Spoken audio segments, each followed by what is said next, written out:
마르셀 프루스트의 잃어버린 시간을 찾아서는 1913년에서 1927년에 걸쳐 간행된 작품으로 과거는 풍화되어 잊혀지는 것이 아니라 무의식적 기억으로 남아있다가 초시간적 감각을 계기로 되살아난다는 사실을 지적하고 있다.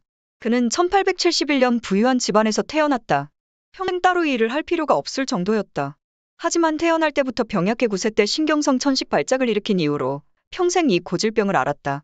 이후 콩도르세 고등학교를 나와 파리대학교 법학부로 진학했는데 그 사이에 벌써 문학적 재능을 드러내 동인 잡지나 상징판 문예지 등의 시와 수필, 단편소설 등을 발표하기도 하고 여러 사격의 모임이나 문학살롱에 출입하기도 했다. 그는 잃어버린 시간을 찾아서에 착수할 때까지 수년 동안 존 러스킨의 연구와 번역이나 소설 형식의 평론을 시도하면서 나중에 잃어버린 시간을 찾아서에 수록할 만한 주제를 모색했다. 1905년 어머니가 아버지에 이어 2년 만에 57세를 일기로 세상을 떠나자 아들은 세상을 뒤로하고 코르크로 벽을 바른 방에 틀어박혔다. 친구들에게나 간혹 편지로 소식을 전하며 평생 독신으로 세상을 등지고 살았다는 표현이 아마 맞을 것이다. 그는 그렇게 무려 17년간을 고독 속에 침잠하다가 세상을 떠났다. 1909년 가을에 드디어 잃어버린 시간을 찾아서에 착수해 1911년에 제1편 수학내 집적으로를 집필했는데 출판사를 찾기 힘들어서 하는 수 없이 1913년에 그라세사에서 자비로 출판했다. 제2편 꽃핀 소녀들의 그늘에서는 제1차 세계대전 때문에 1919년에 누벨르비 프랑세즈에서 출판되어 콩쿠르상을 받았다. 그이 프루스트는 다가오는 죽음과 숨막히는 경쟁을 하면서 작품의 완성을 서둘렀지만 1922년 11월 제5편 갇힌 여인을 추구하다가 중반에 폐렴으로 사망했다. 후반에 해당하는 3분의 1은 초고 상태로 남겨져 사후에 출판되었다. 아인슈타인이나 프로이트의 문학판으로 평가되는 잃어버린 시간을 찾아서는 독자들이 가장 적은 작품에 속한다. 그 이유는 프루스트를 읽는 것이 결코 단순하지 않기 때문이다. 독자들이 감내해야 하는 도전은 엄청나다. 우선 그것이 무려 4,000쪽에 달하는 대하소설이라는 점을 들 수 있다. 또한 복잡한 문체와 잘 다듬어진 우아한 표현들을 복잡다단하게 엮은 문장들도 소화하기 어려운 장애물이다.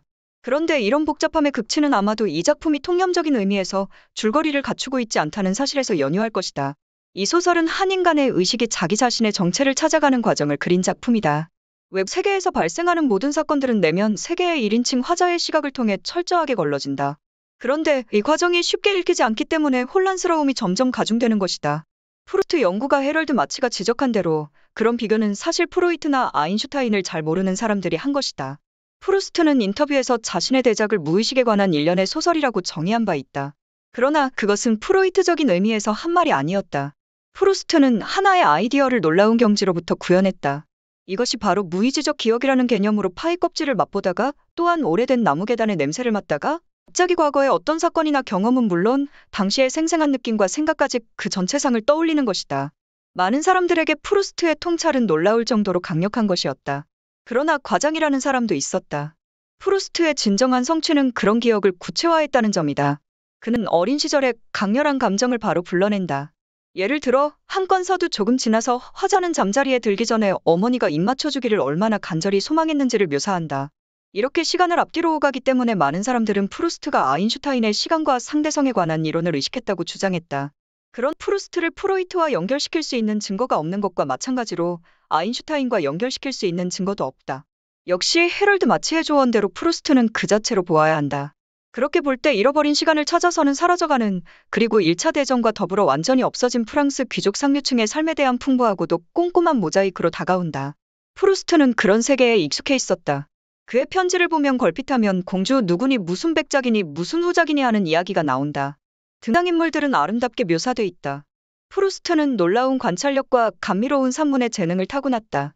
길고 나른한 문장을 써내려가면서 중간중간에 종속절이 수도 없이 들어간다.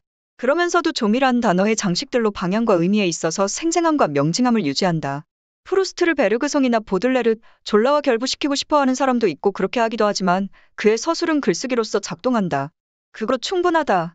이 소설에는 시간의 흐름 속에서 융합되어가는 서로 다른 두 개의 세계가 교차한다. 화자인 나의 소년 시절을 환기시키는 것으로 이 소설은 시작된다. 소년이 매년 휴가를 보내러 간 시골 마을 콩브레에는 두 개의 산책길이 있다. 하나는 파리의 부르주아인 스왕가의 별장으로 향하는 길로 그곳에는 스왕 집안의 딸 질베르트가 살고 있다. 또 하나는 중세 때부터 내려온 명문게를망특 공작 부인의 저택으로 향하는 길이다. 이 두 갈래 길은 소년인 나의 마음에 자리 잡고 있는 두 가지 동경의 방향을 상징하는데 소설은 이 두 개의 세계가 세기 말에서 제2차 세계대전 직후까지의 시대를 배경으로 해서 서로 교차하며 융합해가는 형태로 전개된다.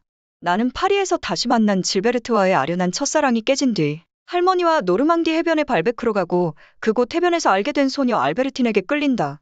사격의 사람들이 모이는 이 피서지에서 나는 또한 게르망트 가문의 생루아와 샤를리 등의 친구를 얻는다. 그 뒤 파리로 돌아간 나는 그들의 지도를 받으며 동경하던 생제르맹가의 귀족 사회에 조금씩 편입되어 가고 샤를리를 중심으로 한 기괴한 소돔의 거리도 엿본다. 한편 나는 발베크에서 만난 이후 알베르틴과의 교제가 깊어감에 따라 그녀가 고모라는 여자가 아닐까 하는 의심이 깊어져서 질투심에 사로잡힌 나머지 그녀를 자기 집에 가두어 놓고 진상을 알려고 하지만 결국 알베르틴의 가출과 죽음으로 지옥과 같은 동거 생활을 끝내게 된다. 인생에 대한 꿈도 작가가 되겠다는 희망도 잃은 채 막막한 기분으로 두 번째 요양지에서 파리로 돌아온 나는 초대를 받아 게르망트 대공의 저택으로 가는 도중에 저택 안뜰에 울퉁불퉁한 자갈에 발이 걸린다. 그러다 갑자기 말할 수 없는 행복감과 함께 산마르코 사원의 세례당에 있던 울퉁불퉁한 자갈과 베네치아의 도시가 떠오른다. 그것은 마들렌 과자의 체험과 같이 무의식적 기억이 나타난 것으로 나는 이런 과거와 현재에 공통되는 초시간적 감각이야말로 존재의 본질을 나타내고 이 기적만이 잃어버린 시간을 발견할 수 있는 힘을 가지고 있다는 사실을 이해한다. 살롱에서 만난 옛 지인들은 모두 놀라울 정도로 나이가 들었다. 죽은 생로라 질베르트 사이에서 태어난 딸이 눈앞에 나타났을 때 나는 이 소녀 속에 자신이 소년 시절에 동경했던 두 개의 방향이 하나로 연결되어 있는 것을 본다. 이렇게 해서 나는 시간의 파괴를 초월해 영원히 무너지지 않는 세계의 존재를 알게 되고 드디어 글을 쓰겠다는 결심을 한다. 잃어버린 시간을 찾아서의 주인공 나는 작품 속에서 살아 움직이기보다는 관찰하는 것을 주된 일로 삼고 있다. 이 작품에서 주인공은 마음에 비친 자연 세계의 관능적인 아름다움이나 사교계의 미세하고 추악한 인간의 모습을 정교한 렌즈처럼 찍어내기도 하고 자신의 내면으로 다가왔다가는 멀어지는 감정과 감각의 기복을 가만히 맛보는 것을 주요 임무로 하는 일종의 허점, 말 그대로 정확한 의미에서의 반주인공이라고 할 수 있다. 곧 이 소설의 특징은 현실 세계에서 일어나는 다양한 사건을 그대로 묘사하는 것이 아니라 주인공이라는 관찰 기계를 통해 체험된 말로 표현하기 힘든 감각이나 심미를 매우 호흡이 길고 환기적인 문제를 사용해 표면으로 끌어내는 데 있다. 다음은 잃어버린 시간을 찾아서의 개략적인 내용이다.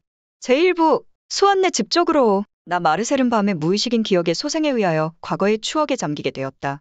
소년시대를 보낸 고향에는 두 갈래 길이 있었다. 한 갈래는 수완네 집 쪽으로, 다른 갈래는 귀족 게르망트가의 별장으로 통했다. 스완가의 아름다운 아가씨 질베르트를 향한 동경. 첫사랑의 추억. 제2부 꽃핀 소녀들의 그늘에서 피서지에서 게르망트가 아가씨들, 그 중에서도 알베틴과의 만남이 추억에 어려 있는 것이다. 제3부 게르망트가의 사람들. 우리는 게르망트가 파리 저택에 살면서 동경하던 귀족 사회에 드나들게 되었다. 게르망트 공작 부인을 향한 연정. 나를 찾아온 알베틴과의 키스와 사랑. 제4부 소돔과 고모라. 게 호의를 베풀던 샤를리스 남작은 남색가였다. 뿐만 아니라 연인 알베틴 역시 동성애의 여인이었다.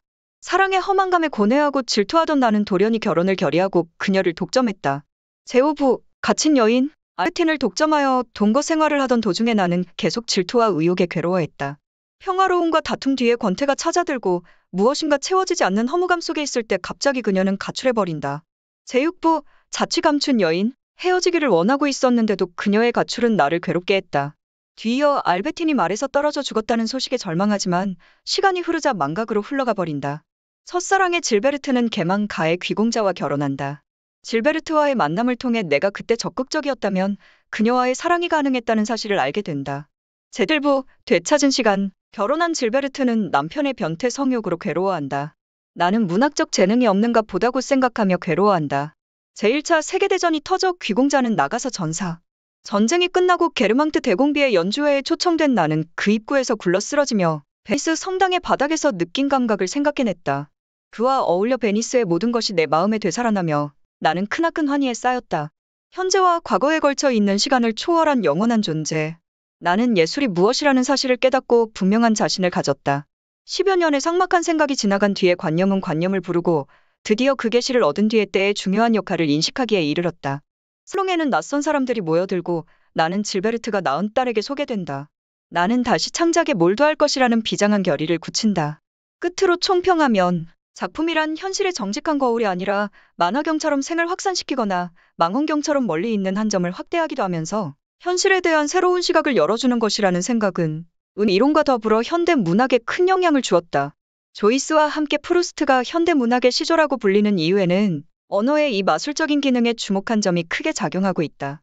사실 로브그리에 사르트, 비토르, 클로드 시몽 등의 작품은 프루스트를 빼고는 생각할 수 없다.